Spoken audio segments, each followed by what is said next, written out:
The voice you hear in the background, Matthew Santoro. How are you, Matthew Santoro, YouTube sensation? Good, man. I'm glad you got that last part. I thought we were on commercial or something.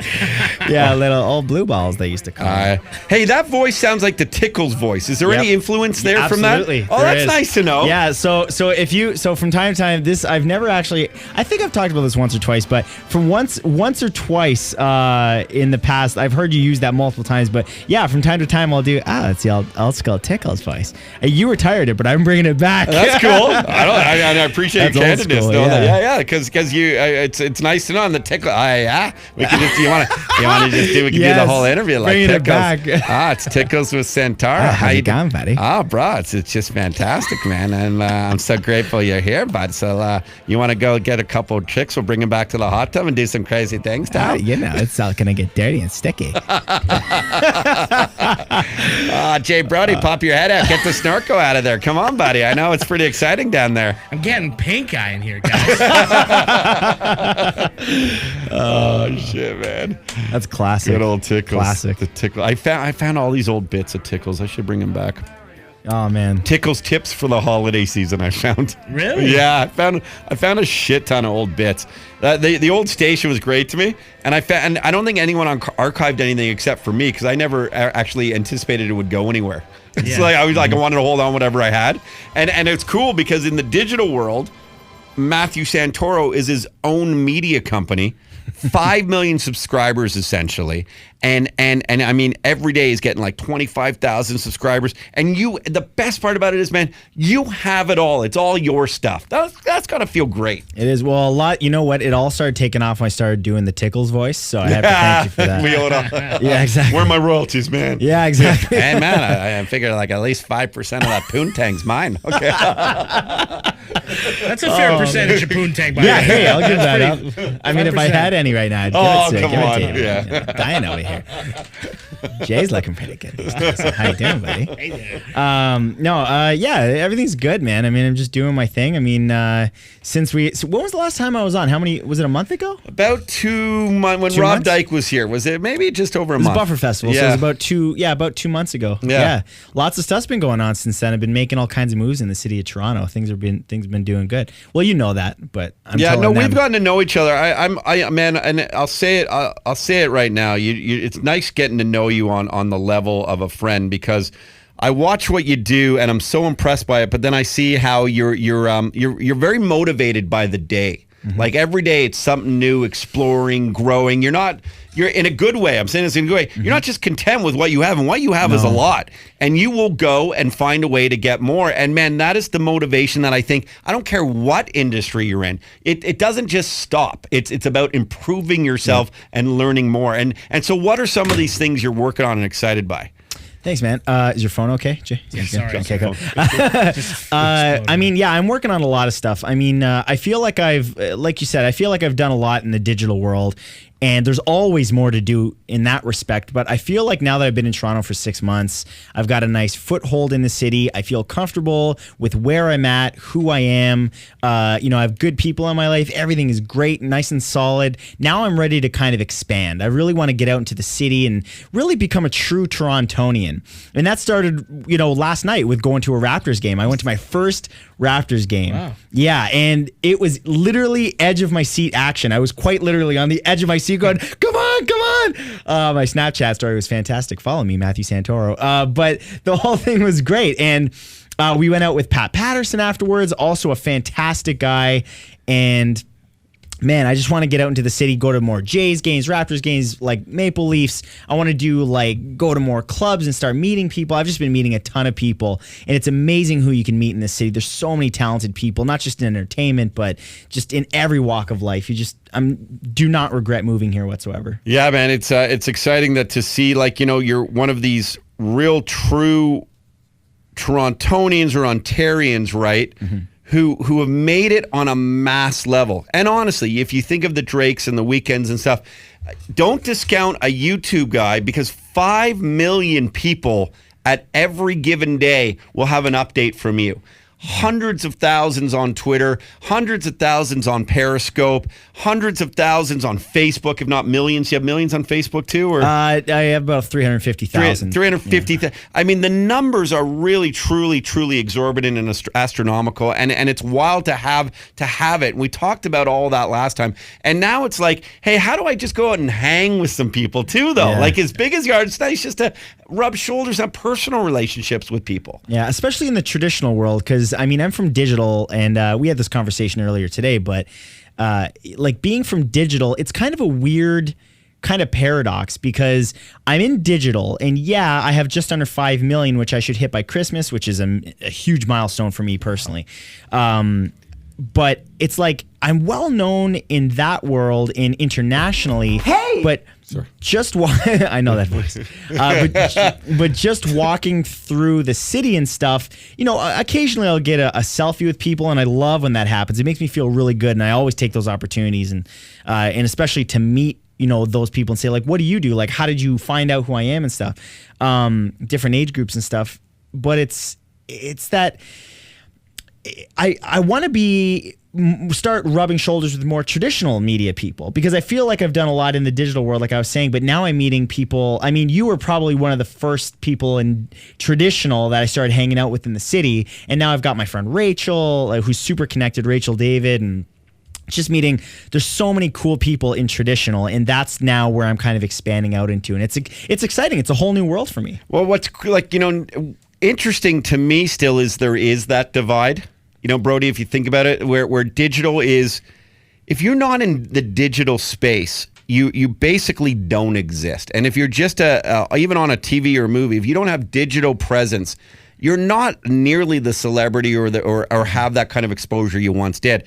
It's our biggest asset too. You know, we get to have live shows on Sirius and then put it up in the podcast world. Where we're right at this year, you know, this time last year we won Best Podcast of the Year, and I still amazing. find it wild. But what I find more amazing, Matthew, is that you go out and meet people who are still like, oh yeah, you're in the digital world. It's like, they should be fucking kissing your ass. And that, yeah, I mean, I suppose I see the argument for that, and I take it anytime. I mean, if they want to, but it's like, to some degree, there's still that divide of, you know.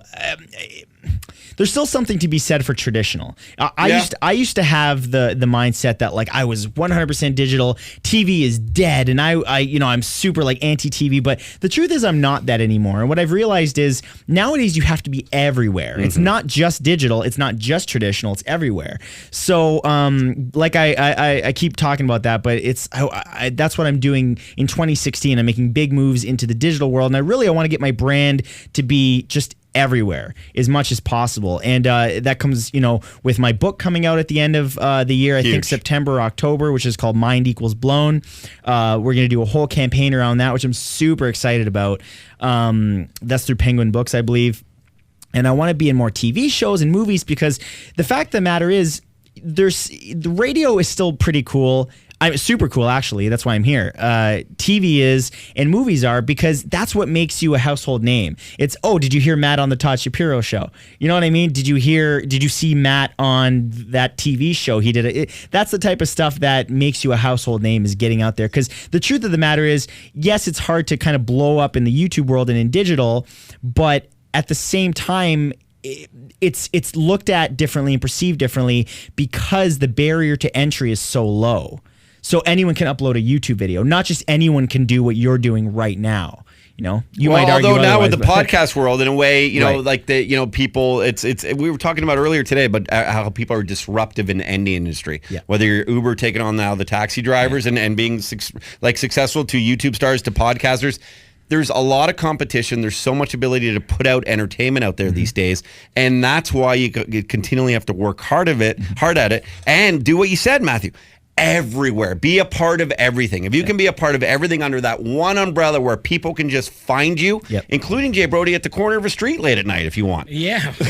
Oh, that's always good. I got the tickles for that one. I'm digital, traditional, and very non-traditional. Oh, yeah. Definitely. I'd love to see you in a pair of heels. I feel like that would just be a treat. It's a sight. Mm-hmm. It's a sight to see. I got a little chubby. Uh-oh. We're good. We're putting this on YouTube. Okay?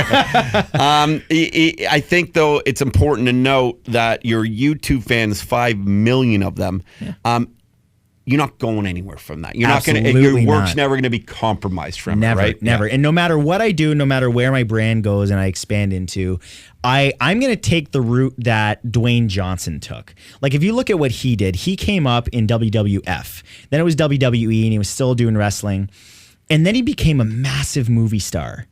But the thing is, if you look at what he's doing, even though he's making millions of dollars, way more money than he would ever make as a wrestler, and it's easier on his body, those wrestlers, they're crippled by the time they're like 55 because they're getting all kinds of injuries and stuff. And they die early because of that stuff. But so many people would say, like, well, why would you ever go back to wrestling? Like, just be a movie star, be a superhero. But the truth is, he always comes back to the WWF, whether it's for like a little stint for, someone scripts something and he comes back and fights. I to be honest, I haven't watched it in a really long time, but I do see that he comes back all the time. And that's why I respect him so much, because he never forgot where he came from. He expanded, but he always comes back to his home. And he says that, The Rock comes back, So I respect that tremendously. And that's something that I want to do. But the difference is, whereas he'll leave to do a movie, I'll probably just never leave YouTube.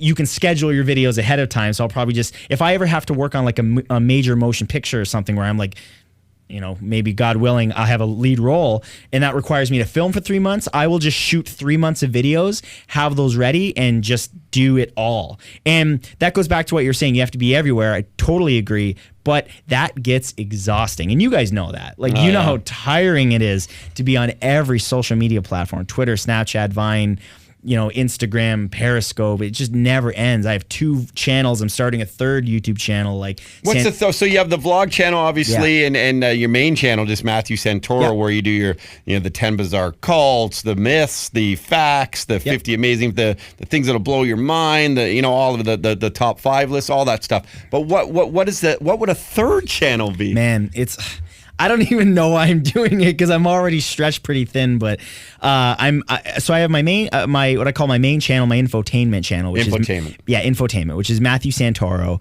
That's educational videos with a twist of comedy. My 2nd channel is Matthew Santoro Vlogs, which I have the vlog camera here right now. It's just a Sony camera that I walk around, talk about my life. I'm here having lunch with Todd, that kind of stuff. And then my 3rd channel, which I haven't even launched yet, but it's already got 73,000 subscribers. I haven't even done anything with it yet. Crazy. It's Santoro Gaming. And it's going to be me doing the PewDiePie thing, playing video games, recording myself, playing games. I have no idea what I'm doing, but I've got the proper sound equipment now. And then I started a podcast 2 weeks ago. Nice. So I'm in the podcast world now. It's just my username is Matthew Santoro on SoundCloud. I am really passionate about that, actually, more so than the gaming channel. There's something about podcasting and what you do here that's just unique, because unlike everything else I do, there's nothing to be seen. Well, except, Yeah, we are filming but it's a little different. Like there's something we've always said this, and it's funny because it took me months to even get used to Jake being here filming us and doing stuff on YouTube. But there is still this atmosphere that we've tried to create, which is to get rid of all your inhibitions, to have real, genuine conversations. And that is a thing in most mediums that actually doesn't exist. And that's why the podcast or the radio medium is really the most entertaining, the most genuine, the most candid. And it's interesting. Like, I just bought a simple Rode mic, and it's funny, like, we were talking about this. I asked your advice, and you said it's pretty simple, and it was. I went out, I got a Rode mic, I got a little sound shield thing, and that's it. I sit down, I plug it in, I record in Audacity on my PC, and the sound quality is superb. Yeah. And it took a little finagling to figure out how it all worked, but yeah, it's the podcast is up, and if you want to check it out, it's soundcloud.com/Matthew Santoro. It'll also be up on iTunes soon. I got to figure out how to do that, but again, we'll do that for you. I have no idea how to do that. But that excites me. The fact that I don't know something, those are the ventures where I'm like, I get excited about, because I know everything about YouTube. It sounds a little pretentious, but I do. Like, you're an expert on it. I've been doing this for 5.5 years. By the way, there's nothing pretentious about you saying I know everything about it, and by the way, I get 25,000 subscribers new every day. Like, I have a channel with 70 like that. But you're a brand, man. It's okay. Like, if I was selling you a phone, I would obviously want to promote the phone the best I could and show the success of the phone. Your success is there. If you were talking like that, the way and saying you only had 2,000 subscribers and one video had 4,000 hits. That would sound a bit peculiar. You have how many hits combined? I mean, I know the number, but I'm asking you, how many hits and views combined do you have? Are you going to make me say it? Yeah. Listen to this number. Listen to Jay, take a guess, actually. Jay, this is a good guess. My total views on my main channel. Total views. He's probably got like, I don't want to say too high or too low, but over 100 million for sure. I know it. I know it. Jake, take a yell at Jake. Jake, take a guess. Combined hits. 650 million. 560 million. So switch around. Let's get that. 560 million. So half a people, billion. Over half a billion people have watched Matthew Santoro, and for a minimum of at least 30 seconds too. That's just not like going on. Like they've gotten to know what you're saying. Yeah, you just actually made a really good point, and I don't think we've ever talked about this here, but it's important for people to know that Facebook video, like, I don't know if this is, we could talk about this. It's kind of interesting because most people don't know this, but the views you see on Facebook, a Facebook view is not the same as a YouTube view. So, like there's a lot of people blowing up on Facebook nowadays and they're bragging about the views they get. Oh, I got 10 million views on one video. Well, the truth of the matter is those 10 million views are actually a small fraction of that. And the reason is that on YouTube, a view is counted after 30 seconds. So they do that so that advertisers only pay for an actual view. Because if someone clicks off after 5 seconds, that's not a view. And it's an indication of the quality of the content. But on Facebook, a view is achieved after 3 seconds. So you could literally be scrolling through your news feed, and if you have that video it auto plays with no sound, and that's a view. There's no quality there. And Facebook is inflating these numbers to sell to advertisers. So that's why people that brag about all these views and stuff, to a certain degree, it can be some people are getting hundreds of millions of views, and that's great. But if you have like 1 million views is actually probably like 10,000 YouTube views. It's a small fraction of the actual amount. So that's just an interesting little social media. And what's even more interesting, and we're hanging out with Matthew Santoro, one of the biggest YouTubers on the entire planet, is that there's in right now on Facebook anyway, there's also no way to monetize it. No, there isn't, and they're working towards creating a monetization system that they claim is going to battle YouTube, but Facebook is the biggest cesspool of. I have very strong feelings of Facebook. Yeah, clearly, it's such a terrible, like, they steal so much content. Like, they came out with a number the other day and said, like, we have 18, they're bragging 18 billion views a month or something unique last month. But the 17 billion of those is from freebooted content, stolen. You know what freebooting is? I know exactly what it is because I ripped some videos last night to put up on YouTube. I ripped the cat. No, because I made part of the problem. No. What I did, it's just that, you know what? I'll be actually very honest with you. I thought I would have fun for a YouTube video, but I ripped news stuff. Like it was stuff that was that cab driver losing his shit on the Uber driver. So that wasn't like someone's copyrighted creative content. It was 7-second quick clips that I just put together that every news outlet in the planet was sharing. So it wasn't exactly. Facebook is the bane of a YouTuber's existence, basically, because they allow people to, they've fostered this community of people that you've seen it, and everybody knows what I'm talking about. You've seen the Facebook pages. Tyrese Gibson, is he an actor and a singer? Everything. He does everything, but he's also a huge thief. His Facebook page has like 100 million views, 100 million like something crazy like that. But almost everything he uploads is freebooted content. Other people's videos. Right. I got to interrupt because I did read that it's almost next to impossible to take stuff from YouTube. Is that true or no? Are there ways to do that? What do you mean? Like, can people take your YouTube videos and just take it as their own, embed it, or not embed it, but like rip it and then put it? Yeah, can they? Dude, it's almost exclusive. So they can take your YouTube videos and just throw it up there as their own face. Oh, dude, all the time. That would drive me crazy. That is the most common. Really? It's the most common thing. See, I didn't even know you could do that. Oh, all the time, dude. I just took a news clip off a website. I didn't. Exactly. Yeah. And what's frustrating is some of these productions that us YouTubers make, it takes a lot of money. Like, I have a fairly simple production, but some of my friends, they have budgets of tens of thousands of dollars. They hire extras. They hire a team. It'd be like someone taking your hard work here and uploading it to their podcast and saying, like, I'm Todd, you know? Or it's just like illegally downloading the movies or music. It's like you're right in that world. Right. And it's frustrating because Facebook doesn't care. And what's funny is when people are watching this content, Facebook's making money off of it. That's what people aren't realizing. There's ads on the side. Yeah. So of the 18 billion views, going back to what I was saying, 17 billion were from free-booted content. My goodness. So from YouTube videos. And what's really terrible is some of us, for example, like my friend Household Hacker, he had a video that he found that was ripped, re-uploaded or free-booted, and it had on YouTube, I think it had 1.5 million views, 2 million views, which is pretty good. On Facebook, it had like 300,000 shares and like 50 million views. And now again, the views are blah blah blah. But but that would the shares really matter. And though. the shares matter because That's that kicks in their amount of share. algorithms, and that means people will go and watch it. But what that does then, at the end of the day, is it detracts people from going to YouTube to watch it again, where he will make that takes do money straight out of our pockets. Yeah. And you know, for those of us that are living well, not a huge issue. It's more of a thing of principle. But what about the guy that's really trying to make it, that has his one viral video and he spent years on it and he did so good, but now it's on Facebook? And once you watch it on Facebook, why would you go to YouTube? And you're not even going to get to the 30-second mark where he can make any advertising dollars off of it. So Facebook is a huge bane of our existence. And can I shout out a video, actually? Anytime. I highly recommend everyone go on YouTube if you have a few minutes and look up Facebook fraud or how Facebook stole billions of views. Type in those two phrases, and there are multiple videos about this topic. There's one from my friend Veritasium. He did 2 different ones explaining how Facebook is full of fraud, the advertising system. And the other one's by a channel called, it's a German name, Kurzgesagt or something, but they've rebranded to it's called In a Nutshell. Because a nutshell. Yeah, that's much easier to say. Yeah, das ist gut. And so it's called In a Nutshell. And anyway, the video is like 5 minutes, and they talk about how freebooting is just making Facebook billions of dollars, and nobody's doing anything about it.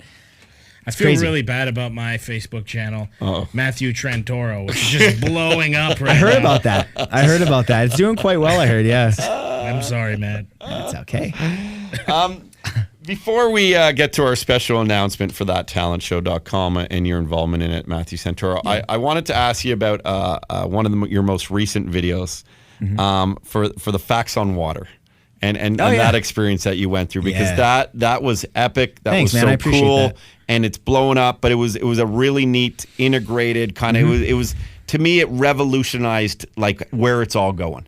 Yeah, thanks. First of all, I appreciate that. So that video was a sponsored video, and I was approached by Lenovo, who's a computer company, and they said, we want to sponsor your channel, and what are some ideas? And they said, if we gave you a budget, like what would you do? Just what would you do if we just gave you like a bunch of money? And I said, well, if production, like basically they didn't say give you a bunch of money. They said, what if we took care of everything? And I said, well, if production wasn't an issue, I would want to take my current format, but like put it on steroids. Like instead of just talking about water, like go to Los Angeles and like swim in a pool with synchronized swimmers and like just crazy stuff. And they're like, okay, so we did it.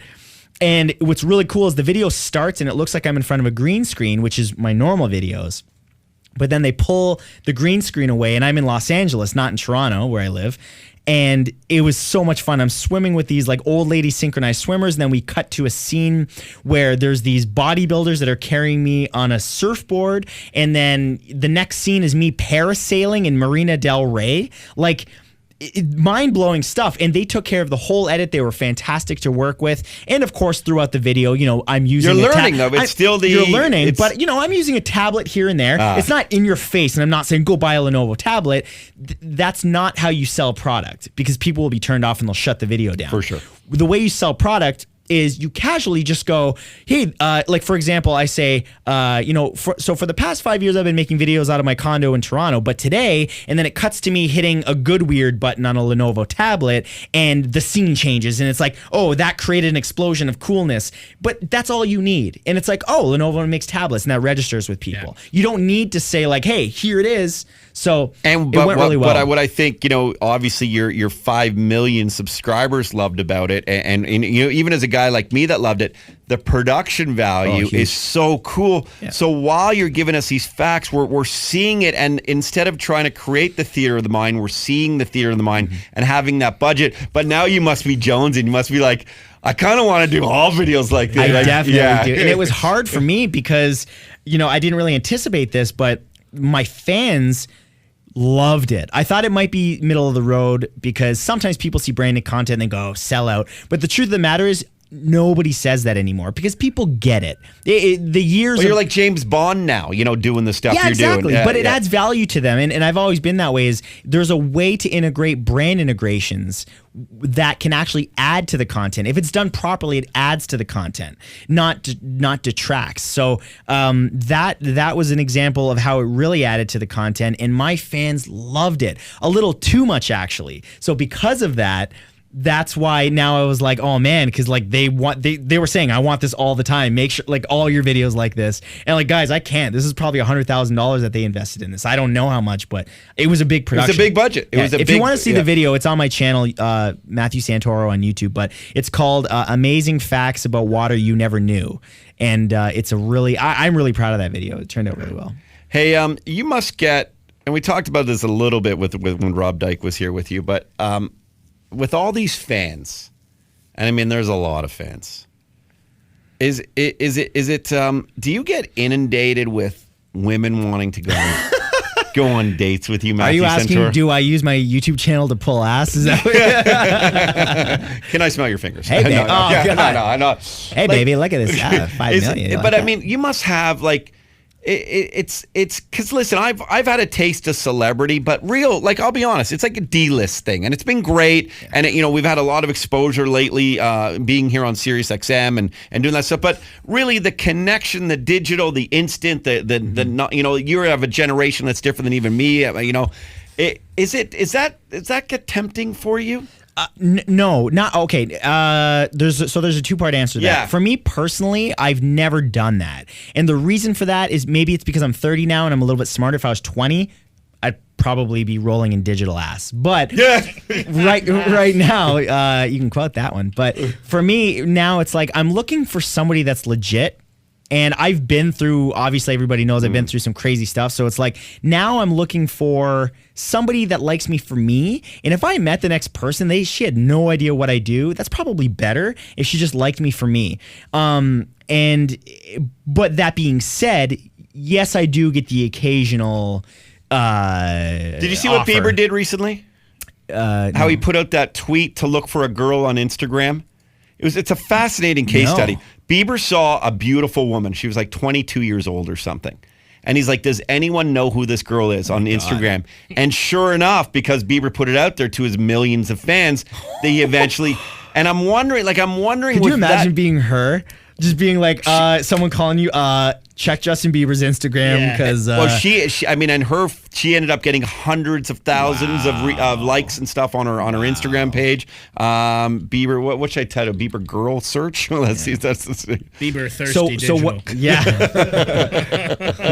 Yeah, Justin Bieber's mystery Instagram girl caught the eye of Justin Bieber, and then basically look. I mean, she's a beautiful younger like lady, 22 or whatever. So she looks like she's like Indian with like stunning green eyes and and then all those fans went, and I'm just wondering, Bieber's Bieber's a dude, like Bieber's a young dude, right? Yeah. And I just think that with because this is another word we used last time. There's power in what you have. Yeah. So you can, and that can be used for good or bad. Yeah, good or bad. But I mean, you can make you could just find a hot girl, probably get her 200,000-300,000 likes. She's gonna love you back. I mean, to me, that's Brody. Yeah, it'd she be won't tough not to exploit that, right? Matthew Santoro was doing pretty good. I can't wait to like that page. This bald guy looks familiar. He keeps uploading these videos. Honestly, I've never been that way. Yeah. In my whole life, I've never been one to sleep around. I've only had maybe I'm 30. I've only had 6 girlfriends. It's not much for a 30-year-old. I've had conversation with friends they blow me out of the water with those numbers. So for me, I'm just about finding the right person, and when that time comes, it'll come. But now I'm like extra selective because I'm aware that there is a target on me to some degree. And again, it's weird talking like this because I don't look at myself as a celebrity. I'm really not. Now other people would argue with that, but I don't look. I'm just me. I'm just a regular dude. Like, but you're a celebrity. I mean, listen, I'm just a guy that lives in Toronto that uploads videos to the internet, and it just so happens that I make a living off it. Well, listen, like if you're not Matthew Santoro, though, and I would say the same this about me with people I've hung out with, you're probably not going to go for dinner with Patrick Patterson after a Raptor game, right? Yeah, you're right. I mean, there is a certain lifestyle that comes with it, and the question is like, well, is that me? You know what I mean? Like, and it is. That's what I've gotten into fashion recently. I enjoy, wearing nice stuff. There's certain things that I try to, portray a nice image, and I've just always liked dressing well. That's just who I am. You said it perfectly. The nice image. But it's not just an image. And that's what's nice about getting to know you. Mm-hmm. You're a nice guy. And you know what you are? You're focused. And some people might think that is a cocky thing, and I hate people like that. You're direct, you know what you want, and you go and get it. And no one held your hand on the way here. Oh God, no. You fucking made this happen, and it's inspirational to others because other people can go and do that. You could be the next Matthew Santoro. 100%. And it's weird even hearing that. Like again, it's like I think, but anyone could do it, and that's why I'm such an advocate for YouTube. It's like so many people I've talked to said like, geez, like, I was thinking about starting a YouTube channel, and every time I answer them with, "Why are you thinking about it? Like, what's stopping you?" And when you drill down to it, nobody ever has a good reason. It's like, well, I don't know. People are wishy-washy, but it's like if you have to have a passion for it in anything you do, and it doesn't matter what it is, you can be successful in it if you have a passion for it, and that goes for YouTube, radio, anything. How do you stay so fresh looking? Oh man, hey, Brody, doesn't he look fresh? Yeah, dude. Thanks, man. Your head looks digital. It's so clean and like, it's perfect. You got a good. Well, head. I do shop a lot at Harry Rosen here in Toronto, but my boy Andrew always hooks me up. He's a great dude. He's the one that he basically helps me dress because I've never been able to dress myself my whole life. And girlfriends have helped me in the past, but I'm single now. So, but luckily I have a dude that has a wicked eye for fashion. We went for lunch today. We're boys, but he also helps me at the store. Yeah. So that's really cool. But yeah, I mean, going back to what you're saying about the whole like pulling ass thing, it's like, I don't do that, but I have had multiple scenarios where like, I was at an event the other night with my best friend Rachel David, and this girl comes up to me and she goes, "You look really familiar." And I knew where I was going. I said, "Oh yeah, I make YouTube videos." And she goes, "Oh yeah." She's like, "What's your Instagram?" And she pulled out her phone. She's like, "Put it in."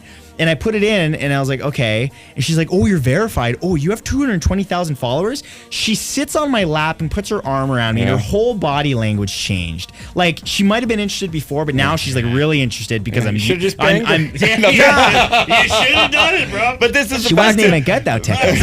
Matthew, I apologize. We got to run here, right, but man, it's a nice way to end it, and that's a testament to you. And you're putting out these videos, and that's why you're genuine. That's why you're reaching the audience, and that's why you're educating people with that comical twist. And for some reason you haven't heard of Matthew Santoro, just type in the name and a lot will pop everywhere. up. You're everywhere. Everywhere. And more to come. And we didn't even say it, but he's going to be a judge at that talent show. So you'll see him on Friday, December 18th, because of Bacardi and Budweiser. The program's brought to you by Pizza. Matthew, thank you for hanging out with us. Absolutely. Thanks, guys. Matthew I'll be back Santoro soon. Here on the Taj Puro Show. We'll be back tomorrow. Hey, what's up? I'm Roddy. Subscribe to our channel. You're going to love it. For the rest of this episode, you got to check out our podcast online on the website. Go check it out. You won't be disappointed.